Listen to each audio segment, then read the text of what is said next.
got one from Ashley Wilson. She says, "Why do some gifting flow more free while others seem to come with anxiety? My God. Are some God-given gifts and some talents?" Just to start off, I gotta go, man. Go ahead. You got that. You doing great. Get it, Dad. Get it, baby. Well, when it comes to giftings, now I'm a firm believer that when a person unsaved is talents, and when they get saved, they have giftings. Because the giftings is for the edification of the body. I want to make this plain. And in Matthew 25, it does use the word talents. It talks about the 10 talents. The 5 talents, and then so he goes on to deal with that. But if you read the context of even when he's dealing with the talents, he's dealing with the tribulation period, and people don't understand exactly, even when he's dealing with that, what's going to happen in tribulation period. People didn't use certain things, but he's dealing with talents. But all of Paul's epistles, he's dealing with, when he's dealing with gifts. Now there's one place in 1 Peter chapter 4, I think it's verse 11, the Amplified brings out and use the word talent. I don't necessarily agree with that, me personally.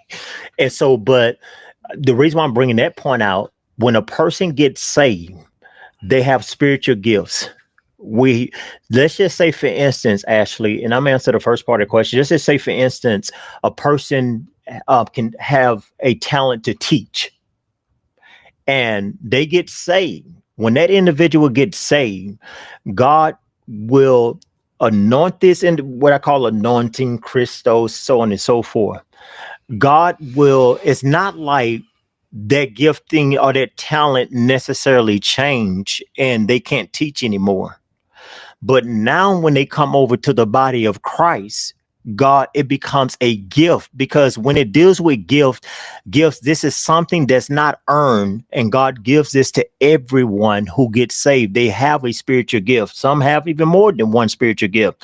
And so I just want to make this absolutely clear, what I truly believe, that it's more so a gift. So God would take that gift of that let's just say it's teaching. It is to edify and build up the body of Christ in that gift. It is a spiritual gift. It is an anointing that God places on that individual, so that individual could teach people and the individual gets saved. The thing about gifting is this.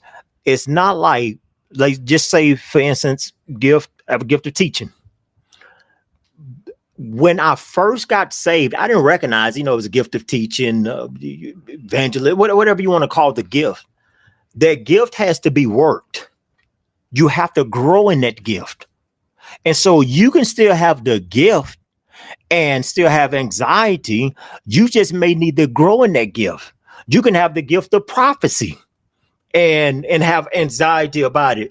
But the more you do it, the more freely you start having confidence in it, because you're doing it more, and then you start seeing the operation of the Holy Spirit move upon it more, I believe. And so you have more and more confidence, and you see that those anxieties and those fears start to dissipate more as you work them more. So when it comes to gifting, those giftings, you still have to grow in them.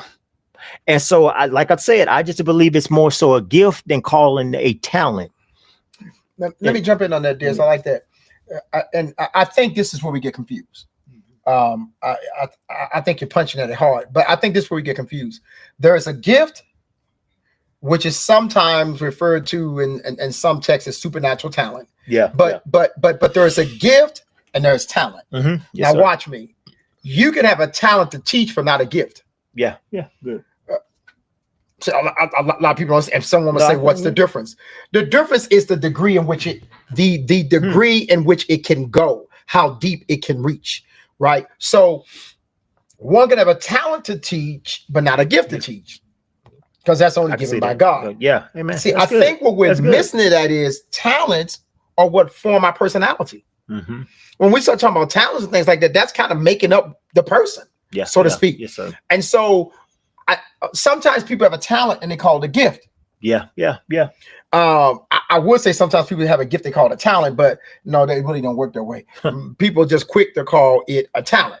Yes, sir. A gift. So You can have a talent but not a gift. Well, how do you know? Well, one is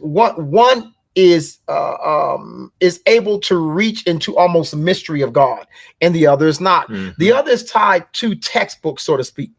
That's good. And the other is tied to the word of God as is led by the Spirit of God. So these are not exactly the same thing. So I think understanding that, and maybe it's a good teaching for the church. Yeah, I think understanding the difference between talent and gift. Now, not to confuse supernatural talent with talent. So a natural talent or natural teaching versus a spiritual teaching teacher. So yes, that there is a distinction that is there. So amen. Keep that in mind. We have a follow-up question. Cynthia Bailey, she says Romans 11:29. Does this not apply to the saved and the unsaved? Romans 11:29.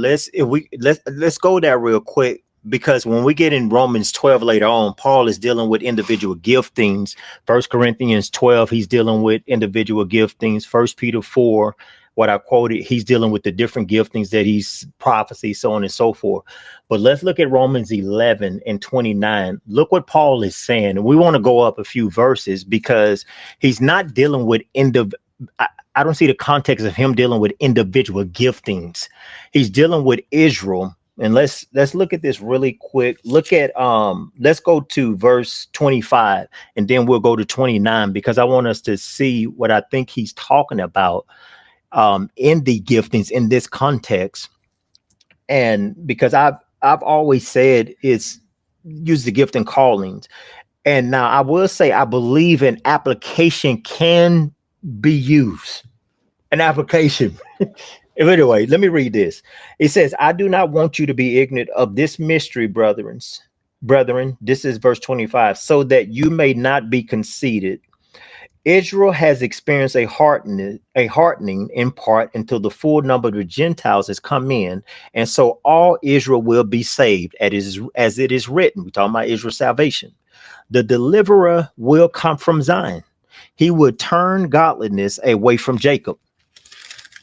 And he says, and this is my covenant with them when I take away their sins. Notice he's still talking about Israel coming in and being saved.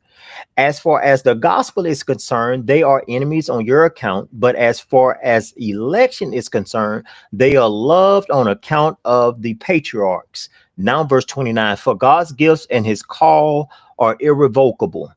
And so I think the context follows that he's dealing with a time, and we keep reading, there's some other stuff there. He's dealing with a time where he's going to come back, that all Israel will be saved. When he's saying all Israel, he's not talking about every physical and natural Israelite's going to be saved. That's not what he's talking about. He's talking about all those he's elected. When he comes back, he's going to save spiritual Israel as well. Yes. Gentiles and Jews, spiritual Israel. He's going to save them. So I think that's more the context. But I do, as I was looking at it a little bit more, I think this can fall in through the gifts and giftings. This is why, if you go to Romans 12, the next chapter, it starts flowing into the gifts, individual gifts. And so I think the first thing that happens, God saves us. The gift of salvation is what he's given us. And God hadn't changed his mind about that. But in that, he's given each one of us a individual gift and some gifts. Because in Romans 12, he flows and starts talking about the gifts. And so we begin to operate in those, and God does not take them back. And so that's what I say there, Cynthia. Yeah. I mean, I just want to affirm that, I mean, God is talking about his relationship here with the Jewish people and his faithfulness to that. We kind of, have pulled into mean a little bit something different, but I just wanted to make sure that I second that. Yes, sir. The gifts. Did we read this already? The gifts I work more. I don't think so.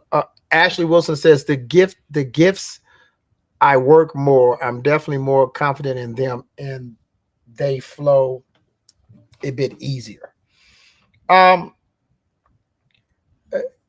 would say the talent can be hindered more by one's issues than gifts. I would say that. I mean, but even gifts can be, of course, hindered.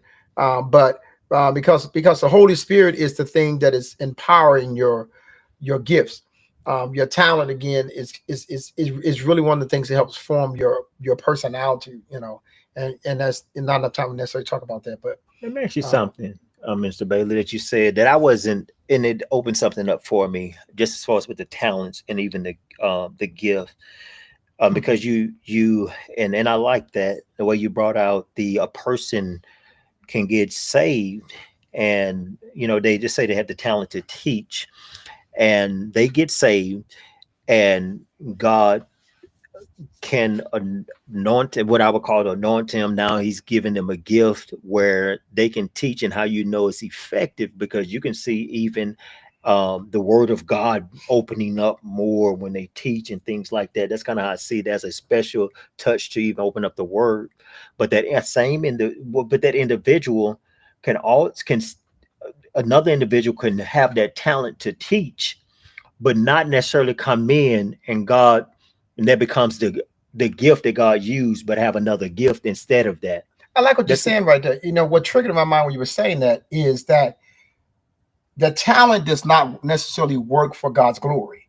The gift always wow. works for God's glory. It's Yes. what you just said, really. Yeah. The gift is That's always good. trying to work the word of God in you, Yeah. Yeah. That's good. right? Trying to work the God in you. And the Amen. talent can just be teaching you. Okay. Yeah. That's And there's good. nothing wrong with that. There's Amen. nothing wrong with that. Okay. People need to learn the ABCs, 1, 2, 3, 4.